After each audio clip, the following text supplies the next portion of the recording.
শীতে মটর মাশরুম খেতে আমরা অনেকেই ভালোবাসি। আপনারাও বাড়িতে বানিয়ে ফেলতে পারেন এরকম মটর মাশরুম। আজকে আমি আপনাদের সঙ্গে শেয়ার করব এই মটর মাশরুমের রেসিপিটা।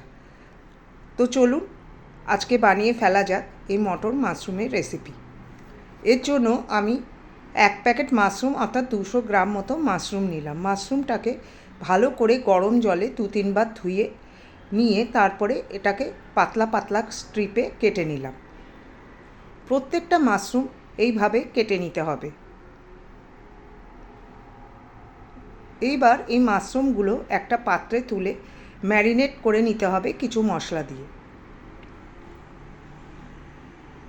এর মধ্যে দিলাম আমি হলুদ গুঁড়ো, লঙ্কার গুঁড়ো, কাশ্মীরি লাল লঙ্কার গুঁড়ো, ধনিয়ার গুঁড়ো এবং 2 চামচের মতো গাঢ়া দই। স্বাদ মতো দিয়ে দিলাম লবণ এবং সবগুলো ভালো করে মেখে ম্যারিনেট হওয়ার জন্য কিছুক্ষণ রেখে দিলাম। এবার একটা কড়াইয়ের মধ্যে সামান্য তেল এবং 1 চামচের মতো নিয়ে নিলাম ঘি।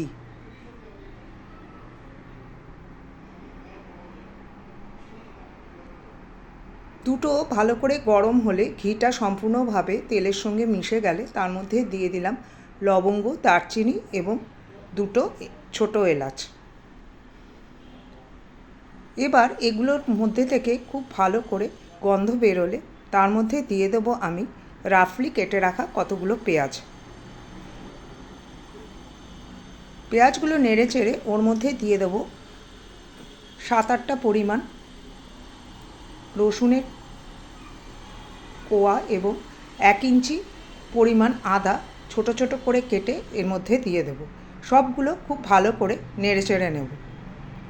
এবার একটু পেঁয়াজগুলো নরম হয়ে আসলে তার মধ্যে দিয়ে দেবো আমি 3টে পরিমাণ টমেটোর কুচি। সবগুলো খুব ভালো করে নেড়ে চেড়ে নেব এবং তারপরে দিয়ে দেব 5 থেকে 6টা কাজু বাদাম।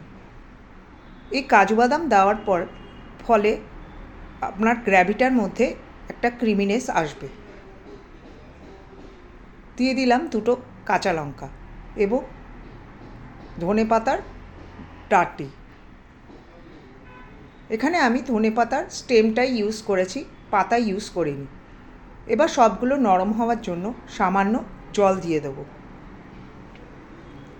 দিয়ে দেবো সামান্য হলুদ গুঁড়ো, 1 চামচ মতো ধনিয়ার গুঁড়ো এবং 1 চামচ মতো লাল লঙ্কার গুঁড়ো। সবগুলো খুব ভালো করে মিশিয়ে যখন একদম নরম হয়ে যাবে টমেটো এবং পেঁয়াজ, তখন এটাকে একটা পাত্রের মধ্যে তুলে ঠান্ডা হওয়ার জন্য রাখবো। ঠান্ডা হলে মিক্সার গ্রাইন্ডারে দিয়ে খুব ভালোভাবে ঘুরিয়ে একটা পেস্ট বানিয়ে নেব। তারপরে ছাঁকনির সাহায্যে ওই পেস্টটাকে খুব ভালোভাবে ছেঁকে নেব, যাতে যা ছিবড়া অংশটা থাকবে সেটা আলাদা হয়ে যায় গ্রেভির থেকে। এবার একটা কড়াইয়ের মধ্যে আমি সামান্য তেল এবং 1 চামচ মতো বাটার নিয়ে নিলাম। এগুলো একটু গরম হলে তার মধ্যে আমি দিয়ে দেব সামান্য হলুদ এবং 1 চামচ মতো কাশ্মীরি লাল লঙ্কার গুঁড়ো। খেয়াল রাখবেন এগুলো যেন পুড়ে না যায়। এই সময় আগুনটা একদম লো করে রাখবেন। এগুলো দিয়ে একটু নেড়ে চেড়ে তার মধ্যে গ্রেভিটা দিয়ে দিতে হবে। এবার তার মধ্যে দিয়ে দিতে হবে মটরশুঁটি।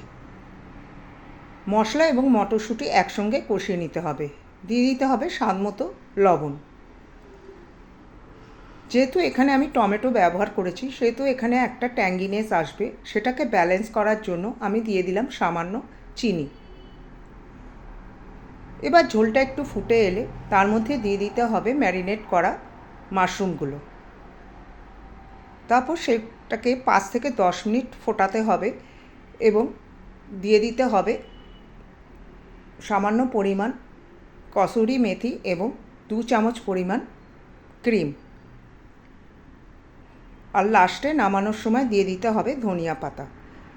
দেখুন কত সুন্দর ক্রিমি একটা সবজি তৈরি হয়েছে। এটা ভাত, রুটি, নান, পরোটা সবার সঙ্গেই ভালো লাগে খেতে। রেসিপিটা যদি ভালো লাগে লাইক শেয়ার অতি অবশ্যই করবেন। আর এরকম রেসিপি জানার জন্য আমার চ্যানেলটা সাবস্ক্রাইব করতে ভুলবেন না। দেখা হবে পরের রেসিপিতে। ততক্ষণ আপনারা ভালো থাকবেন। নমস্কার।